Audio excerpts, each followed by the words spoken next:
What's going on, SixPackAbs.com? Hey, I've got a question for you. Do you know where all your strength comes from when you're doing a deadlift?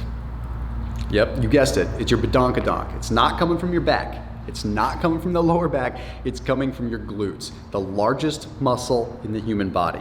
And the power and the explosiveness that you want out of a deadlift needs to be driven out of the glutes. But we have one glaring problem with this. Most guys have a hard time activating their glutes.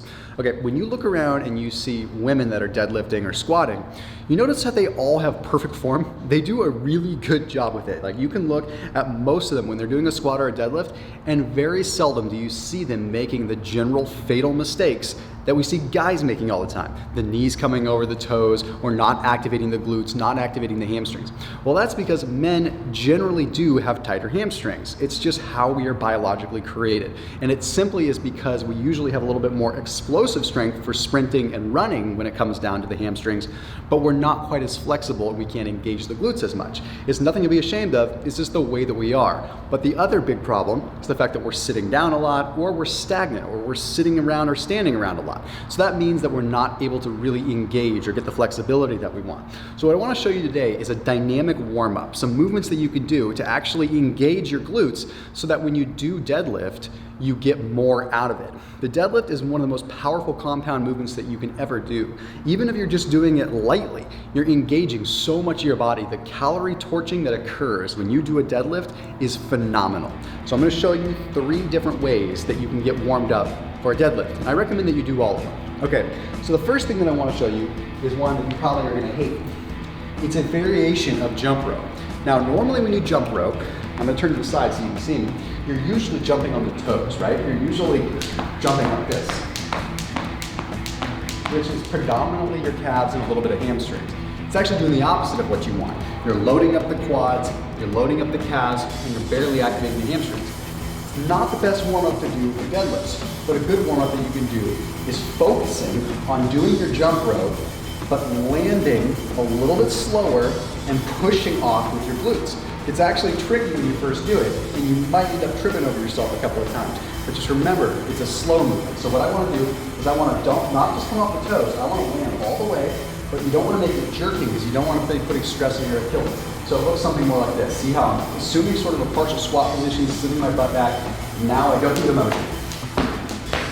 Yeah, I land all the way, and I'm keeping my butt hinged rather than focusing on this. So rather than jumping like this, I'm jumping like this.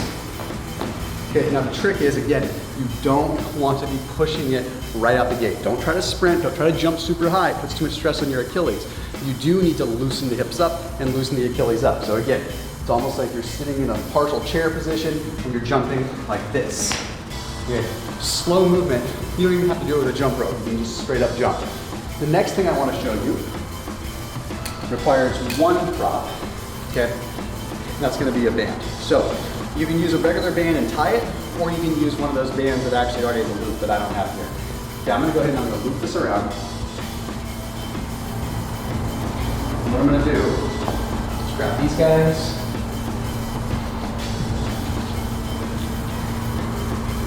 I'm going to tie this. Make sure I tie it really good in this case. Again, normally if you have one of those bands that you can just loop through the actual bar there, that's going to work better. I want to step forward. The purpose of this is I want it coming right across my pelvis because I want it to help assist me into the proper deadlift form.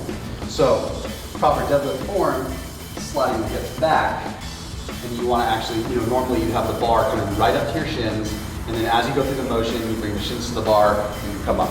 That's really hard to do when your hamstrings are tight. But if you step forward and allow this to put pressure, it'll hinge you right back into the proper form. So what I recommend you do is do this with just your body weight first, because you want to loosen up. Let it bring you back. Go into a squat. And then you want to focus on keeping the chest high. Let it bring you back. Okay? Now we can add some weight to the mix. So again, see how it's sliding me back, coming up, sliding it back, keeping my head straight, not looking up, not looking down, neutral spine. I can already feel this engaging my glutes. Right to the side, back up. Slide it back, back up. Slide it back and back up. And this is really going to teach you to thrust it forward and use those hips. Slide it back and up. Don't do this. Okay, we want to keep the back straight and slide it up. So pretty straightforward. This next one is one that I actually learned up in Seattle at a place called 23 Fit Club. These guys are really cool. It helped me out a lot. So they taught me when I was having a hard time engaging my glutes and engaging my hamstrings, a specific way to use a kettlebell to teach myself the proper range of motion for an actual deadlift. So what you do is you take a really light kettlebell. You don't have to go heavy. You're gonna go a little bit wider than shoulder width apart. Hold the kettlebell just as if you were normally gonna do any kind of squat or a kettlebell swing or anything like that. What you're gonna do is you're gonna do a deadlift first. It's easy to do a deadlift with a kettlebell because you actually don't have the bar being in the way. So what I wanna do is I wanna keep the chest puffed out and I wanna drive, butt back, and I wanna focus on bringing the kettlebell all the way to the ground. Okay, once the kettlebell's out the ground, I'm gonna sink into a squat, the proper squat form, and then I'm going to focus on just driving the hips forward and not driving with my quad. Driving just the hips forward, so hips forward, okay? So it's a deadlift squat hybrid combo, and it engages the glutes really well. It's a great warm-up. So deadlift, straight legs, slide the butt back, sink into my squat, thrust the hips forward. Deadlift, that hurts right there because I'm tight. Sink down, thrust forward.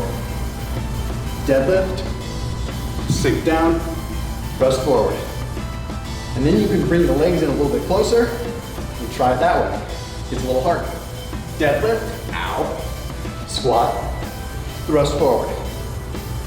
Deadlift, squat, thrust forward. Deadlift, see, I failed on that one. See how I bent? I want to keep it straight. Deadlift, squat, thrust forward. I'm already loosening up. So now I'm in a position where I'd be a lot more comfortable deadlifting. So that way now when the bar is actually here and I'm doing it with the barbell, I feel like I'm able to engage. I feel like I'm driving with the glutes the way that I should and not doing something like this. So it's simple, but it's all about the glute activation. And I promise you that if you get those glutes engaged, it makes a big difference. And not only will your deadlift get better, but your lower back will get stronger, your squat will get better, and chances are you're gonna end up a heck of a lot leaner too.